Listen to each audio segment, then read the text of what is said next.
Bom dia! Bom dia! Você confere hoje no programa: como está o funcionamento do aparelho de radioterapia da Santa Casa, a importância das vacinas e como elas agem no nosso corpo, e tratamentos alternativos à medicina convencional. O Vertentes da Saúde começa agora.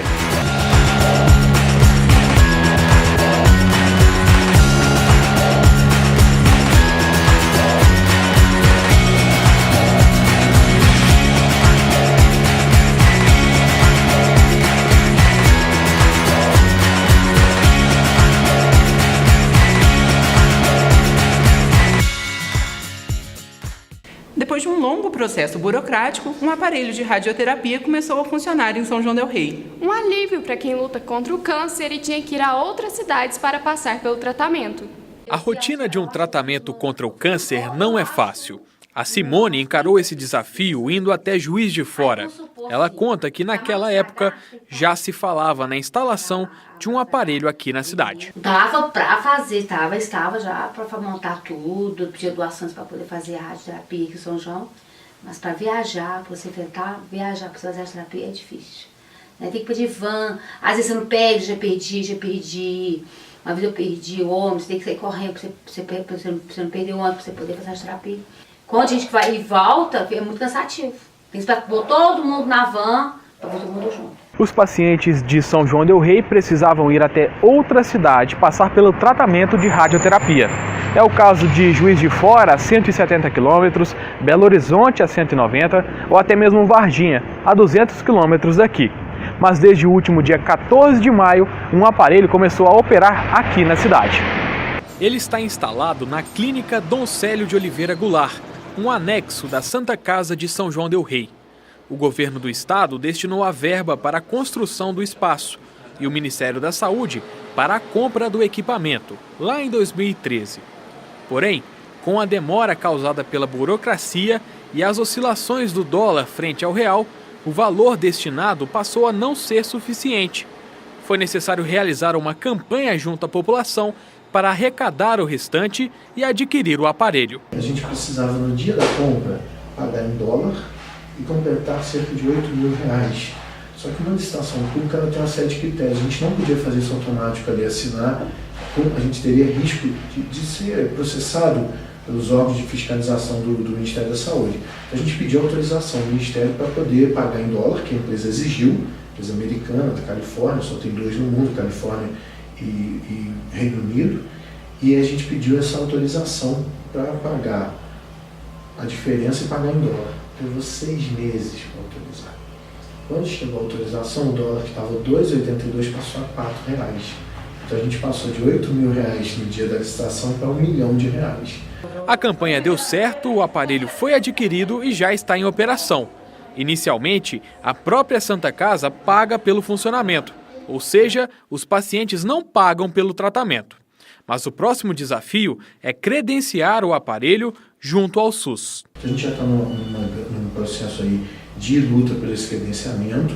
A gente acredita que a gente consegue esse credenciamento ainda esse ano, mas é realmente uma batalha difícil. O nosso receio é que se a gente não conseguir o credenciamento, em algum momento a Santa Casa não consiga arcar com esse prejuízo e a gente tenha milhões de reais de dinheiro público, mais 720 mil reais da campanha de doação parados aqui sem prestar um serviço à população e um elefante branco. Então, nosso último, mas talvez a mais importante batalha é a luta pelo credenciamento. O Fundo Mundial de Pesquisa sobre o Câncer divulgou um relatório que prevê um aumento de 58% nos casos da doença até 2035.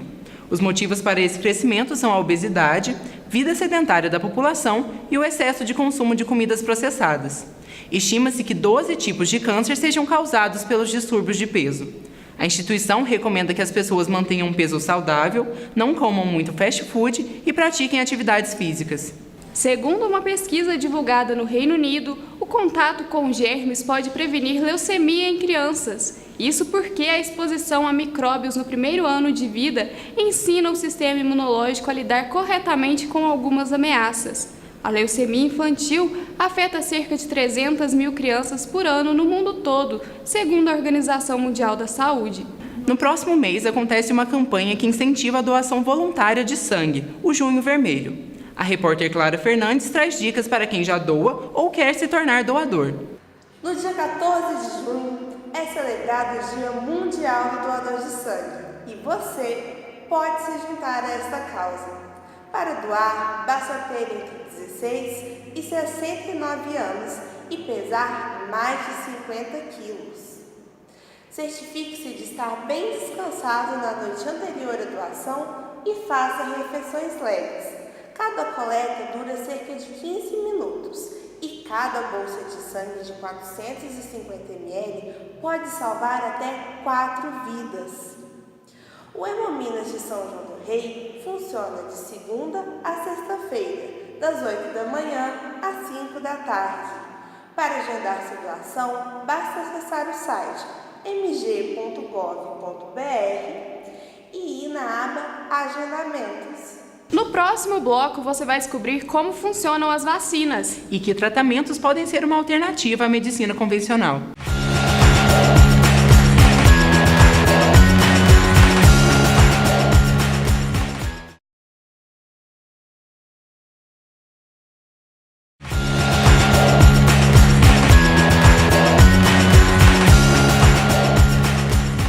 O Ministério da Saúde tem o objetivo de vacinar 95% da população, mas o índice de cobertura vacinal caiu nos últimos anos. Entenda como a vacina funciona na reportagem de Ana Quadros.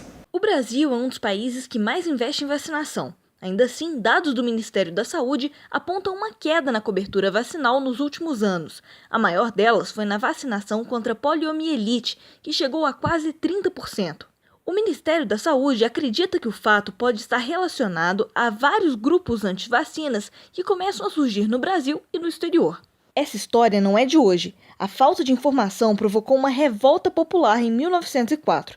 100 anos se passaram, mas muita gente ainda tem medo de tomar vacina. Eu sempre falo com meus colegas, mas elas não se importam, não. Não preocupa mesmo, né? Porque quem preocupa corre atrás. O Sistema Público de Saúde conta com 17 vacinas. Elas protegem a população contra mais de 20 doenças. Infelizmente, algumas doenças elas só são imunizáveis, elas às vezes não têm nem tratamento. As vacinas podem controlar epidemias e erradicar doenças. Mas como elas funcionam? A gente está tomando a vacina para combater um inimigo, seja ele vírus, bactérias, enfim.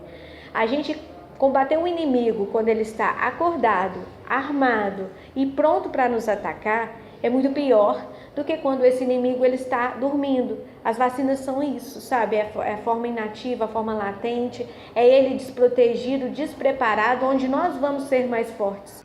A imunização é oferecida para todas as faixas etárias. Olha, para os adultos, geralmente a procura maior é para a hepatite B, a vacina contra a hepatite B e a antitetânica.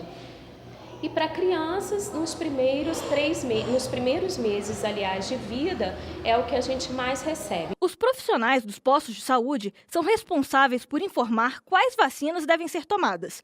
É importante manter o cartão de vacinação atualizado. Para a população, de uma forma geral, calendário de vacina é rotina nas salas de vacina. Procure o quanto antes, não espere surtos, não é necessário enfrentamentos de grandes filas, desde que a gente tenha um desenvolvimento, da mentalidade de forma preventiva. Segundo o Ministério da Saúde, 300 milhões de doses são disponibilizadas todos os anos e previnem doenças como hepatite, raiva humana e gripe. Já também. Tem que prevenir, né? Que as doenças para aparecer fácil, né? O horário de funcionamento dos postos de vacinação é de 7h30 da manhã até as 4 da tarde. O posto de Matozinhos fica aberto até às 6 da noite nas quintas-feiras para atender o maior número de pessoas. A gripe parece ser uma doença boba, mas ela pode gerar várias complicações e algumas pessoas correm mais risco do que outras. Por isso, quando começa o frio, começa também a campanha de vacinação contra a gripe. Quem tem outras informações é a repórter Thaís Moraes. A campanha nacional de vacinação contra a influenza, o vírus da gripe, vai até 1º de junho de 2018.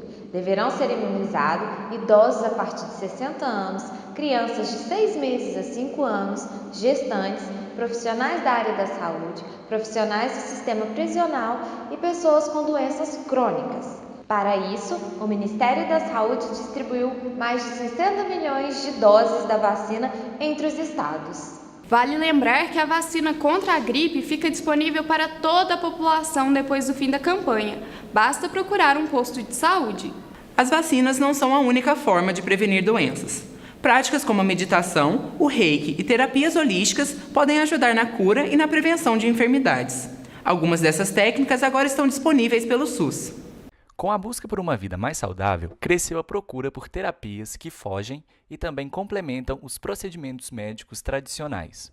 Sérgio, que trabalha com terapias holísticas e orientais, revela que os pacientes procuram as terapias para tratar as causas e não apenas os sintomas das doenças. Mais ou menos uns 200, 300 tipos de desequilíbrios podem ser tratados por algumas das técnicas não convencionais, né? Seja acupuntura, homeopatia, mas depende de uma avaliação, né? Porque, do nosso ponto de vista, a gente não trata a doença, né?